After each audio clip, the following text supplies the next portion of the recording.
simultaneously. But we are the biggest thing which we learned, lesson which we learned at that point in time was something. We said that you can't overnight do sustainability, which is the big mistake that's happening today. Sustainability is being pushed through because government has put the fear in people that if you don't meet certain sustainability goals by certain periods of time across industry, you're going to be penalized. You're going to have taxes on your profits. You're going to be actually paying huge fines. We may not give you fresh licenses. We may change the classification of your pollution control from green to red to yellow, whatever else. So it's like punishment. So what we did, a small place like Goa, 2-district state, we worked on it, okay, and we worked on it in measured steps, working, with certain number of villages at a particular point in time. We also said, okay, we Indians, we don't understand the funda, so we have to have some benda. So once we get a little bit whack on the ass, we start behaving properly. So we start first with guidelines, saying that, no plastics, bring your own bag. The plastic guys obviously started crying, what will I do? I'm a plastic wholesaler. We said, okay, so you shift.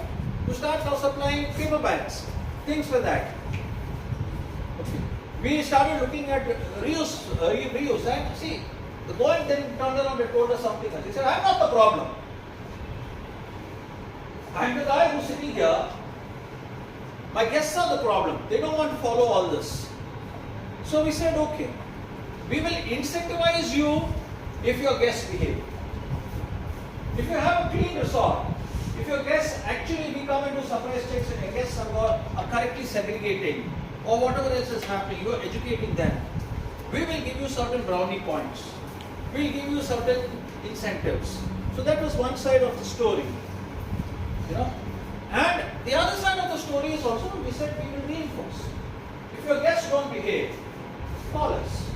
We'll find them. 2017, we started a system that if people, we stopped the sale of plastic drinking water bottles. A lot of people started complaining. We couldn't get plastic drinking water bottles anywhere to go. We said the hotels can sell them, but shops can't. Summer's very hot, high humidity, people are sweating. Okay. Why did we have to do this? We did this only for 3 months. But the word went around. So people immediately in Goa, they were not very tourists. Word passes around, they knew for a fact that they may or may not get a drinking water bottle in a shop. So what do? They started carrying water bottles. Slowly change started coming in. Where they were throwing water, or where they were, if the tourists didn't put the garbage in the right place, we started finding them. We had this concept of waste warriors who would go around, they take photographs of these guys, and within around 15 minutes, a local kid, a school kid would come, who would be designated as a fining warden. He would come and fine you, and you would actually pay 500 rupees per litter. Now, no tourist likes to be actually caught by a kid and told we have to pay 500 rupees because we're littering the place. And they start arguing. But the kid says, no, you're dirtying my home. So various things we brought in from that perspective. We started a scheme for buying back of products. Can you guess what would we buying back? Plastic bottles was one. So what were we doing with those plastic bottles? What is the buyback scheme? We offered. Sorry? No, we had these little cute creatures kept out there. And you could go and take your plastic bottle and put it into the mouth. And what it would do was it would give you redemption points. It would give you a token, you give me 3 plastic bottles. If you got 5 plastic bottles, you actually got 50 rupees off on a Kadamba bus ticket. And Goa's transportation system is pretty screwy, right? You either have to take 2-wheelers or higher, or you're going to walk. The buses, the system is pretty expensive, the state government buses. So we started things like that, started incentivizing people. This had just passed through. We put together a segregation roadmap. Okay, how to segregate, why to segregate. People would ask us something, okay, I wash my hands with a tissue, I wash my hands, I rub it on a tissue, Right, my hands down is this wet waste or dry waste? Good question. Logic, right? अभी ये गीला है कि सूखा है क्या है sir? How are you going to treat this waste? So we started education campaigns on how to actually do this. We also started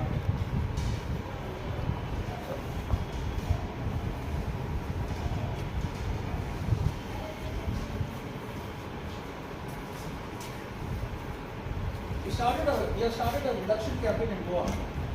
We know that by a certain date in Goa, Coke will not be allowed to sell a single bottle in Goa. We have that as 2034.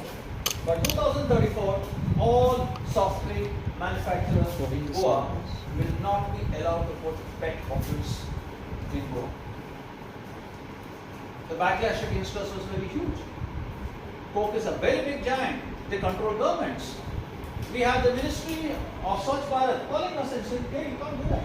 It's Coke. We said, sorry. It's a small state. So they said, what is the alternative? We said, Coke and put glass bottles. Coke said they're expensive. And in between, we got hit by something else, which was COVID. Coke said, see, supposing I put glass bottles, and you ask me to recycle. COVID can keep on percolating into the Goa tourism ecosystem. So we told Coke, put together you have to work only with fountains. By 2034, Coke will only have to use fountains. Another challenge. Why do you think we are having Bisleri bottles in a tourism destination like Goa? Why does Bisleri have great sales? Because people are scared to drink tap water, right? You go to Singapore, Bisleri is one of the, the mineral water bottle industry in Singapore is dead. In Dubai, it's dead. Why? You can drink tap water. So in Goa today, we are actually working on that. Now these are investments for the future. So that from 2028, any tourist coming into any part of Goa, or even in your houses, there will be one tap which has potable drinking water which is on tap. You don't have to actually boil the water. The water, it goes through certain specialized pipes where even dirt doesn't stick onto it. Now what are the outcomes of all this? We realized the biggest challenge is when it came to for a state to turn sustainable for tourism sustainability in a state which was having such high density of tourists, we had to have an organization on top which saw both sides of the picture. It understood what the local people wanted, and it also understood what the state needed long term. It also looked at it in terms of what do the tourists also need. Because ultimately tourism is giving us 65% of our state economy. It drives the state. So we set up a corporation, an Indian first. So Goa Waste Management Corporation, which we have today, actually only works on sustainability. The core competence is sustainability. It's not to stop waste. We cannot kill waste. We generate waste. Waste will always be there. But we said we have to learn ways to limit it. And we also have we have to have ways to treat it. So what do we have today? Today in Goa, it's the only state in India, now Meghalaya has caught up with us, where we have 100% waste collection in our cities and municipalities on day one. Okay. Sorry, waste segregation. All homes, all bulk generators, all hotels. Okay, if you are a guest in a hotel and you don't segregate the waste, it's a very dirty job for that hotel. You know that? You got to take that bin out, and there will be an area at the back where they will sit and get people to do it. Keep that in mind. You're passing a mess on to someone else to clean. It's not good. It's like it's as bad as manual scavenging. But we are doing that. 100% waste segregation at source, 95% in the same day, and 100% remediation within 48 hours. What do you mean by remediation? We sort it, we recover, we recycle, everything done within 48 hours. You come and see in a place called Saligaon, we have a 230-acre facility where this is done. It's a fantastic facility.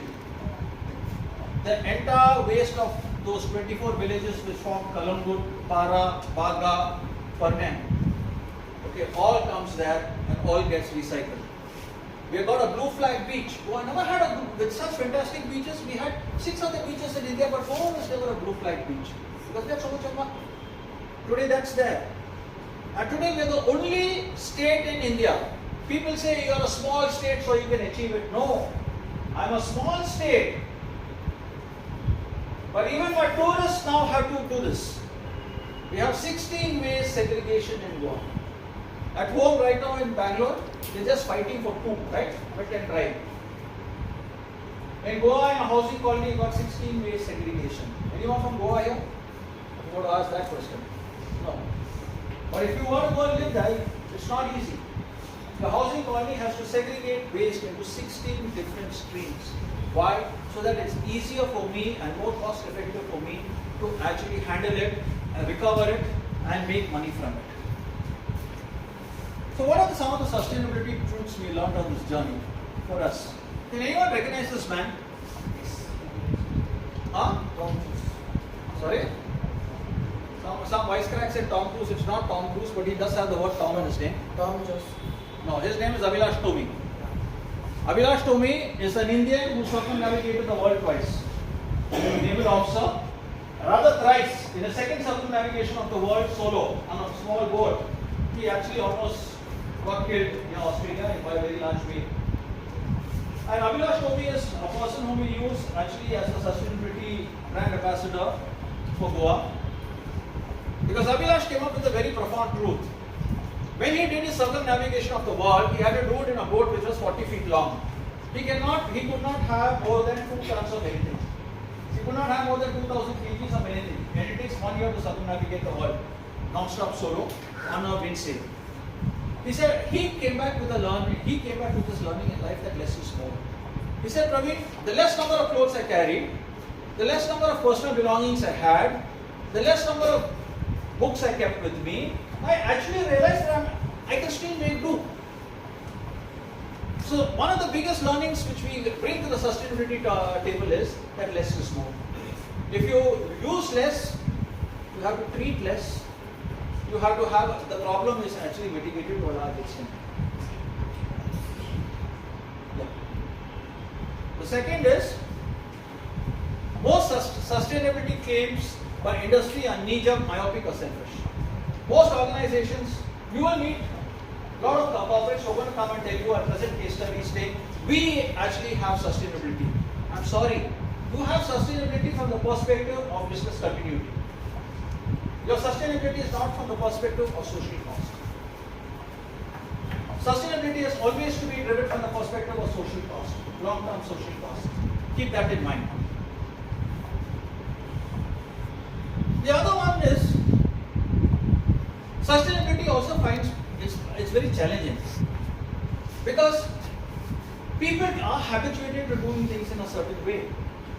You have to make them relook at it. But trying to get people to segregate waste, believe me, you know who is going to be was my toughest person when it came to sustainability, when it came to waste segregation? It's a lady of the house, your mothers, because they get the maids to do it. They don't like touching the garbage. Why should the maid do a good job on touching the garbage? You're not paying for that. And this is something which I create as a joke. The circular economy often ends up becoming triangular. So this is the circular economy. It's a brilliant thing. It's a UNDP thing. This is what the circular economy looks like. But when you look at it, what is the biggest challenge is this circle actually becomes a triangle. Can anyone guess what's the triangle? The triangle is I, me, and myself. That's what is a triangle. Okay, good Ghazi. What you might say in Hindi. This is another hint when you're working on your projects. Please understand, sometimes sustainability solutions are very expensive in the short term, but they give payoffs in the long term. It's a hint I'm leaving with you. In the short term, it's going to be very cost prohibitive. But in the long term, it leads you the same. For me, setting up a waste to energy plant in Goa cost me 400 crores for a 250-ton plant. But today I'm actually getting a lot of money out of the energy I'm generating from it. And this is the most powerful statement as far as sustainability goes. This is my biggest takeaway to you all, or giveaway. Our present is borrowed from our children's future. The amount of wastage you do today, the number of cell phones you carry instead of 3 instead of 1, 5 jackets instead of 2, 20 pairs of shoes in your cupboard. then you can make do with 4. Is what? Your greed tomorrow is going to lead for your end up with a child having a need, right? Or your grandchildren having a need, or 2 generations down there, them having a need which they can't match because you're consuming all their resources. So this is where I'm going to leave you. What we did in Goa, we never did any big thing. We worked at the same state. We continue to have the same rules. We continue to have the same budgets to do the same work. But we approached this entire thing slightly differently. We got people to do it themselves. Okay. And we got them to not to see garbage as a cost, as dirt. We got to see it as something which was inconvenient but necessary. And if you handled it well, initially, over a period of time, it pays off. So that's where I ended off today. Any questions? I'll take them. I've run out of time, I believe, so it has to be 1 or 2. That's the answer. Any questions?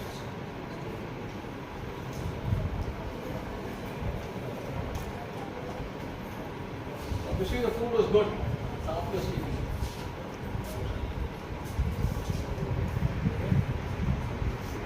Any questions on sustainability or sustainable businesses? I'll answer them. Yeah. When was the first blue flag? Blue flag as a beach in India, I think it started from around 2007 or 2008. I think the first one was in Orissa. The first beach was somewhere in Orissa. They had the first beach. The second one, I think, was Panampur in Karnataka. And see, the standards for that are very, very high. Blue flag beaches are typically beaches where they have to be tourist friendly, but at the same time they have to be environmentally safe. To the extent that if you look at the original charter of blue flag beaches is that if someone was to drink the water of the sea on a blue flag beach, they should probably go away with dysentery or diarrhea. So that's the quality of beach which you actually want, and the beach water which is out there. It's very, very tough to do that. The first beach we managed to get into the blue flag status in Goa is Miramar. But even in that, there was a certain, we got a classification 2 instead of a classification 1 because we actually combed the beach to take out the waste from the beach. You're using combing machines. You're not supposed to do that because if there's any ecological life on the beach, going through that machine, that can also be killed. So we only got a class 2 blue flag. We don't have a class 1, but we hope that we'll be having one of our south beaches now, let's say next year, this year, 2024, getting a class 1 blue flag status. We can't control what goes in. What about how can we control what comes out of this? Because of all the other activities that are see, that's in our case. See what happens. The way the current works for us, it's always muck from the north going to the south. Okay. In fact, it's also leading to a lot of friction between the North Goa and South Goa. If you look at it, South Goans don't like tourism. In fact, they want tourism camps. They don't want hotels to come up. The recent Zuri project itself, they boycotted it for so many months. They didn't want people to actually build a hotel in South Goa, 5-star hotel. The last point they wanted was the Bogmala Beach Resort, and they didn't want anything after that. So today we are able to contain that. You see, beach waste there's no longer beach waste. Even the shacks are being moved away. There was a huge argument last year, if you remember, that many shacks were actually removed. Okay, so but we are putting huge fines out there. And bulk generators like shacks, etc., we know for a fact that they can't treat their own waste. So that's why we put up the plant in Saligaon to handle that kind of waste, because we knew that how will a shack handle its waste? In the night, he probably collects close to around 1,000 beer cans and around 50 to 60 glass bottles. He's not going to be able to do anything with it. He's going to just take it and dump it somewhere. If anything else, he'll go and dump it in a neighboring taluk. You see? So to stop that, we actually had to invest and set up our own waste treatment plant. We started with the 250 tons, we've gone up to 500. Now we got another one coming up, another 500. So we are making those investments. Like I said, the short-term investments are very painful, but in the long term, they pay off. Any more questions? we are running out of time. Sorry? Yeah. the authority of government body or anything, how can they start a sustainable business? How can they start a? Sustainable business in a How can they start? You don't have to have government connections to start a sustainable business. But there are a lot of hindrances in that path. It depends. How see, it's like what you look at it. If you look at it as an opportunity, you'll find ways to go past the hindrances. Let's take the case of you got brands who consciously today are now moving off from regular products to sustainable products, and the new products, the alternatives are actually expensive, but the brands are doing well. Let's take a classic case of He-Man shoes. How many of you have seen the ads for He-Man shoes? They clutter the digital space. They started 4 years back claiming to be vegan shoes. What was it? Synthetic shoes, right? Vegan means no leather, no killing of animals. But today, what are you seeing with a brand like He-Man? They're talking about recycled cloth. They're talking about recycled banana waste. They're moving slowly up that value chain. The shoes are more expensive, but they are getting people buying them. The earliest product was always priced at an average at an ARPU of around 800 or 900 bucks. What they get back to themselves. Today, the consumer was being charged 1,499 or 1,699. Today, they got products running at 3,500, saying that these are recycled products.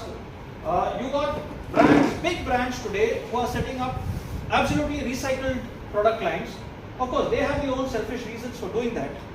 Okay, because they suddenly realize that there's a big market in the ultra uber rich who want to wear, let's say, clothes which have zero carbon footprints and things like that. So they're doing stuff like that. Okay, you got a brand like L'Oreal who's actually launched an organic range of hair color. Okay, claiming that to be 100% organic and sourced from India. So there is opportunity there. So you don't have to really be worried about whether you need to have government to support you. In fact, the longer you have government to support you, the more painful it is, because government would love to regulate what they support. See, even today in Goa Waste Management Corporation is not a government-owned entity. It's a public corporation. So the government has a stake in it. European Investment Bank has a stake in it. So there are a lot of other people who are stakeholders in it, so that they can look at both sides. They can incentivize people who are doing well. They can regulate people who aren't.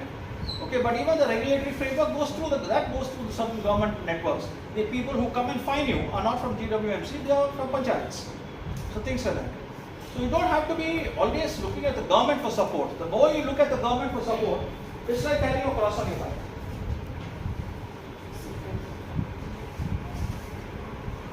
Thank you so much for the workshop. And now all the students will remain here. The next